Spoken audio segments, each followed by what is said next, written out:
శ్రీమతి లతా దత్త గారి ఆధ్వర్యంలో ఫిబ్రవరి 23వ తారీఖున గిరినార్ మహాయాత్ర. వివరాల కొరకు సంప్రదించండి. నమస్కారం, వెల్కమ్ టు సుమన్ టీవీ. నేను గీతాంజలి. ప్రస్తుతం మనతో పాటు భారతీయ శంకరపీఠం వ్యవస్థాపకులు, ప్రముఖ ఆధ్యాత్మికవేత్త, జ్యోతిష్యులు, బ్రహ్మశ్రీ అన్నవరపు తిరుపతిమూర్తి అవధాని గురువు గారు ఉన్నారు. వారితో మాట్లాడదాం. గురుగారు నమస్కారం అండి. ఓం శ్రీ మహాగణాధిపతయే నమః.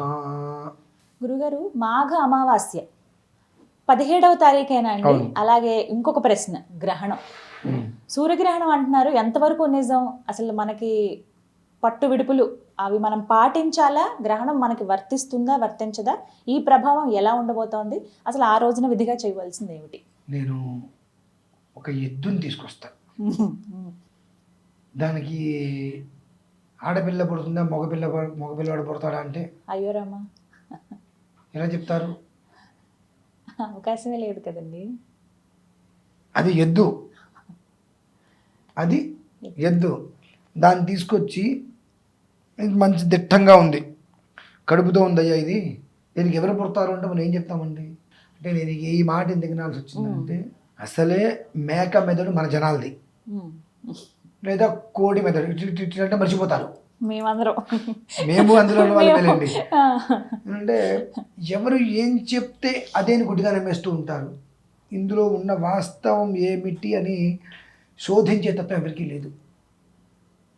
అటువంటి పరిస్థితులలో జనాల్ని మీరు చైతన్యవంతులను చేయకపోయినా పర్లేదు, కానీ అచేతనంగా చైతన్యహీనులుగా మార్చకూడదు అనేటువంటిది నా అభిప్రాయం. అదేమిటి అంటే, మనకు లేని గ్రహణం మనకుంది అని దానికి పట్టు విడుపులు కూడా చెప్పి దాని గర్భిణీ స్త్రీలు ఇలా ఉండాలని చెప్తున్నారంటే ఎంత హాస్యాస్పదంగా అనిపించిందమ్మా. లేదండి, అయితే అదే అనిపిస్తుంది. ఎట్లా అంటే, గ్రహణం పట్టు విడుపు అనేటువంటిది మరణయాతన, జన్మయాతన రెండు. మృతాశోచం, జాతాశోచం ఏకకాలంలో అవి 2-3 గంటలు వస్తూ ఉంటాయి. అసలు అది ఏమీ లేనప్పుడు మృతి చెందాడు అని చెప్పడం ఎంతవరకు కరెక్ట్ అండి? హాస్పిటల్లో ఉన్నాడు మనిషి, చనిపోయాడండి అని చెప్పడం ఎంతవరకు కరెక్ట్? అలా ఉంది ఇదంతా. అసలే మన ధర్మం మీద రాళ్ళు వేయడానికి సిద్ధంగా ఉన్నారు. మొన్న చిన్నజీర స్వామిలాగా. నేను అంటే కోపాలు వస్తాయేమో కానీ అనకూడదు, ఇప్పుడు అప్రస్తుతం. కానీ ధర్మాన్ని ఎంతవరకు విచక్షణారహితంగా, ఆలోచన లేకుండా, అజ్ఞానంగా, సనాతనంగా వచ్చేటువంటి సాంప్రదాయాల్ని, ధర్మాన్ని నాశనం చేయడానికి అసలే బయట ఎంతోమంది కంకణం కట్టుకున్నారు. వాళ్ళకి మనం ఒకళ్ళకి తోడా అండి. ఇంతకుమించి మీకు ఏమన్నా కనిపిస్తుంది అక్కడ? అయితే గ్రహణం లేదు, కేవలం అమావాస్యగానే చూడాలి, అది అంతే. అసలు దాని గురించి మనం సంభాషణ చేసుకోవడం కూడా అనవసరమేనంట నేను. అంటే ఆ రోజు దేవాలయాలు కూడా ఏవి మూయటం కానీ అవి ఏం చేయట్లేదు కదండి. ఇంకా దాన్ని బట్టి కొన్ని చోట్ల మూసేస్తారండి. అవునా అని మీరంతా ఆశ్చర్యపడక్కర్లా. మీరు ఒక దేవాలయానికి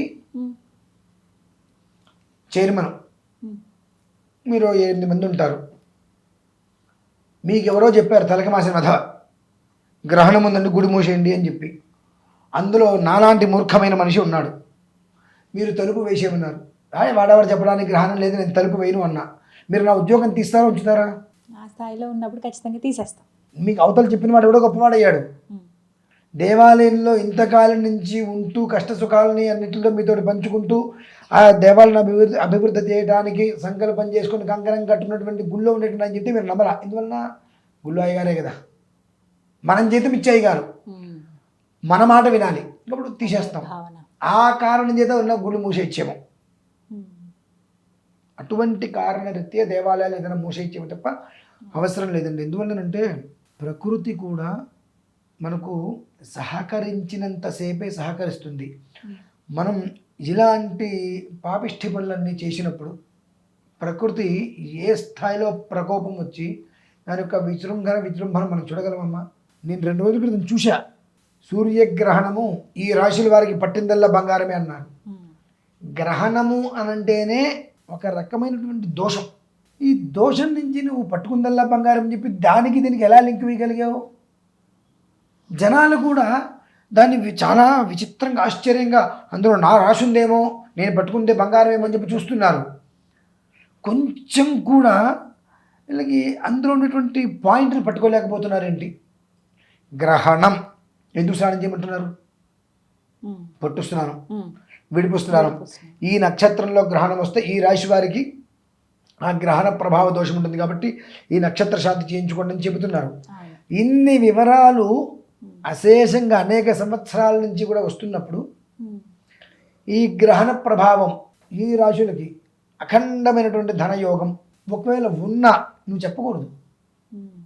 ఒకవేళ ఉన్నా ఎక్కడి నుంచి వస్తుంది ముందు అక్కడ కనిపించేది ఒక రకమైన దోష ప్రభావం. ఆ దోష ప్రభావానికి ఒక యోగానికి మనం ఎలా కలుపుతున్నాం, దానికి ఎక్కడ సంస్కరింపబడి ఉన్నది, నిబద్ధత లేదు కదా. ఆ వీడియోస్ అవన్నీ చూస్తుంటే 35,000 40,000 50,000 మంది చూశారు అనుకున్నా. ఇంతటి మతిలేని మనుషులు ఉన్నారా అంటూ మన వాళ్ళేగా తయారు చేసింది, పర్లేదులే అనుకున్నా. ఇంకేమనుకోవాలి చెప్పండి. ఇక్కడ ఒక్కడైతే నేను చెప్తానమ్మా, మీకు తెలియదు, నాకు తెలియదు, నాకు తెలియని విషయం మీకు చెబుతున్నా, మీరు నిబద్ధతతో వింటున్నారు కాబట్టి అక్కడ నేను మహాగురువుని అయిపోయాను. ఖచ్చితమమ్మా. ఎందుకంటే శోధన కొన్ని చోట్ల చేయాలి. ప్రతిదీ శోధన చేయమని నేను చెప్పను, కానీ కొన్ని విషయాలలో శోధన అవసరం. గ్రహణం అనగానే అసలు గ్రహణం మన దేశానికి ఎక్కడా లేదు. అంటే ఇక్కడ ఒక మాట అండి, సూర్యుడు చంద్రుడు ఒక్కటే కదా. ఇప్పుడు మనకి వేరేగా లేకపోతే ఆ దేశం వాళ్ళకో లేకపోతే వీళ్ళకి వేరే అన్నట్టుగా ఏమీ లేదు కదా. భూమి అంతటికి ఒకటే కాబట్టి వారికి ఏర్పడేది భూమి అంతా కూడా అది ప్రాప్తిస్తుంది అని అంటారండి. ఇది ఎంతవరకు నిజం? కనిపించినంత మాత్రాన యథా విధిహుతాగ్నీనాం యథా కామార్చితార్థినాం అహస్సు రాత్రి. అహస్సు అంటే ఉదయం, అహోరాత్రం అంటాం కదా. అహస్సు అంటే ఉదయం, రాత్రి అనగా మనకి చీకటి పడుతుంది, రాత్రి తెలిసిపోతుంటుంది. నీకు గ్రహణం ఎప్పుడు రావాలి? అహస్సు ప్రాతః సమయంలో, మాధ్యాహ్న సమయంలో, లేదా తృతీయ మధ్యలో నీకు గ్రహణం రావాలి. నీకు ఎప్పుడు 5 గంటల తర్వాత నీకు భారతదేశ విధానంలో కనిపించే స్థితిలో లేదు. అసలు భారతదేశానికి ఆ గమనం లేదు. లేనప్పుడు గ్రహణ నియమం నీకు ఎక్కడి నుంచి వస్తున్నాయి? మనకు ఉదయం అయితే వాళ్ళకి రాత్రి అవుతుంది, అవట్లేదా? వ్యత్యాసం. ఈ నక్షత్రాలు మారిపోతున్నాయిగా, వారాలు మారిపోతున్నాయిగా, తిథులు మారిపోతున్నాయిగా, 12 గంటలు తేడా వస్తుందిగా. ఈ చిన్న విషయం సరిపోదండి. అహశ్చ రాత్రిశ్చ అని ఏది ఎప్పుడు ఎలా రావాలనేటువంటిది ఏనాడో చెప్పబడి ఉన్నది. ఇంతవరకు మనం చూస్తూనే ఉన్నాం. అథవా 3 గంటలకు మొదలై 4:30 5 గంటలకు అయిపోవడం చూసాం. 5 గంటలకు మొదలయ్యి మనకు సాయంత్రానికి పూర్తవుతుంది 5:30 తర్వాత మొదలయ్యేటువంటి గ్రహణం అసలు ఈ పరిసరాలలో, దేశ పరిసరాలలో లేనప్పుడు నియమాలు ఎలా మనం చాలా తప్పమ్మా. అది కొన్ని వైదిక విధానాలు బయటికి పెట్టకూడదు. కానివ్వండి, పెడితే ఎలా ఉంటుందంటే వేళ్ళలో వీళ్ళ కొట్టుకు చేస్తారు, వేళ్ళలో వీళ్ళకి పడదు. ఇప్పటికే ఉంది. ఒకే విధానాన్ని అనుసరించి చెప్పచ్చు కదా. లేనిది లేదు అని చెప్పడానికి కష్టం దేనికండి? అభూత కల్పన, మసిపూసి మారడికాయ చేసి లేనిది ఏదో సృష్టించి ఉంది అని చూపించాలి. అంత అవసరం ఏంటండి? తద్వారా ఏమవుతుంది?